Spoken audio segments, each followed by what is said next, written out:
This is special coverage from NPR News on today's terrorist attacks. I'm Linda Wertheimer. And I'm Noah Adams. To bring us up to date on the extent of the deaths and the injuries, we turn now to NPR's Rick Carr, who is in New York.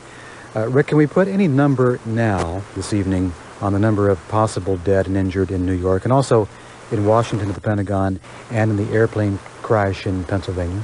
Well, I'll start with the airplanes, Noah. We know that there were 266 people in total on those four aircraft.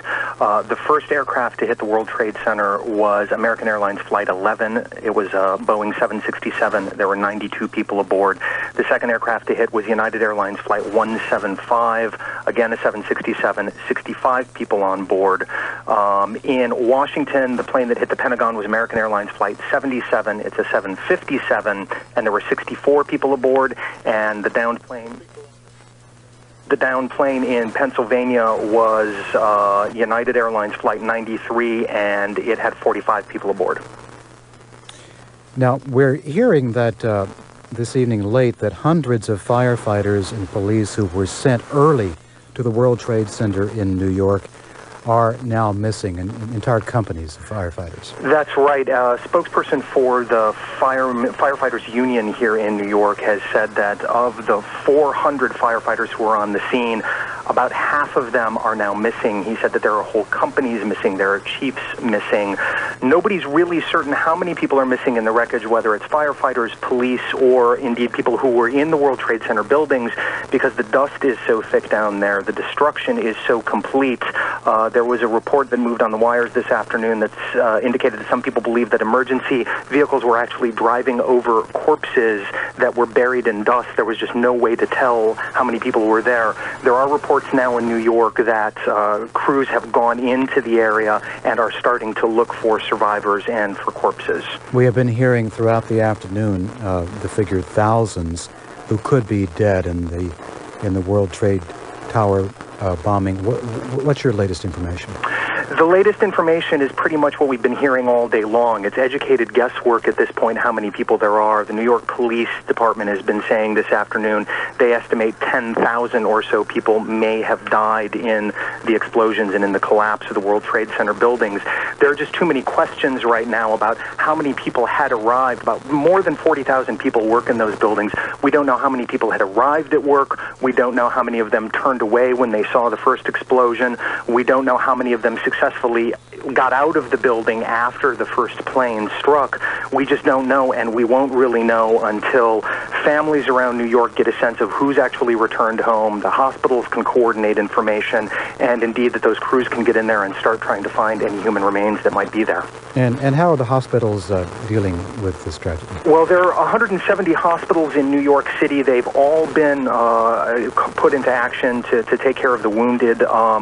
We don't really have a sense of how many people there are in total that have been admitted to the hospitals, 600 or so as of this afternoon. Hospitals are reporting that 10 to 20% of those who are coming in are in critical condition, most of them suffering from cuts, scrapes, burns, and smoke and dust inhalation. The smoke and dust was just incredible, pouring over lower Manhattan and into Brooklyn, where indeed it felt like it was snowing for much of the afternoon. Thank you, Rick. Thank you, Noah. NPR's Rick Carr talking with us from New York.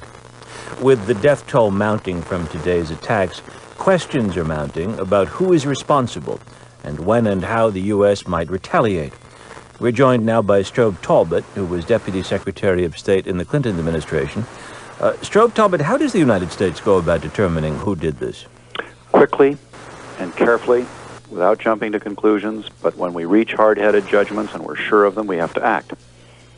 Well, act means many things. It could mean an international criminal investigation, as in the bombing at Khobar Towers in Saudi Arabia, or it could mean military retaliation. Would you assume at least military retaliation? Yes, as long as we're sure that, first of all, the people we're retaliating against are indeed responsible, and second, that the retaliation will have a deterrent effect in the future. I mean, there is no question what the motive of the terrorist is here. It's to polarize. It's worse is better. It's to try to drive the United States either into its shell, which we cannot allow to happen, or to drive the United States into kind of lashing out in a way that'll exacerbate exactly the sorts of tensions that terrorism feeds on. and we have to avoid both of those. I mean, realistically speaking, can U.S. intelligence services figure out who did this without relying heavily on the intelligence services and police forces of countries in, say, the Middle East?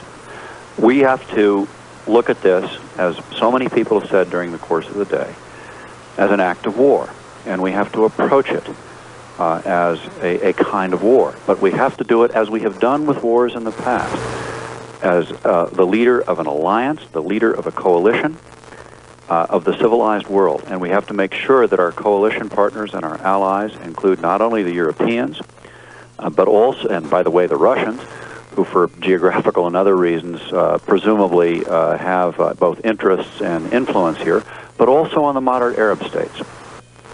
I mean, what you're describing is a lot closer to what President George Bush the Elder organized in response to the invasion of Kuwait than, say, the attacks that followed the bombings of the U.S. embassies in Kenya and Tanzania during the Clinton administration. Well, all of us who lived through the massive terrorism during the Clinton administration thought a lot during the day about the parallels there and also the differences.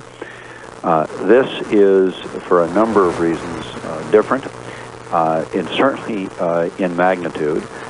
In those earlier cases, we did rely, by the way, a lot on international cooperation.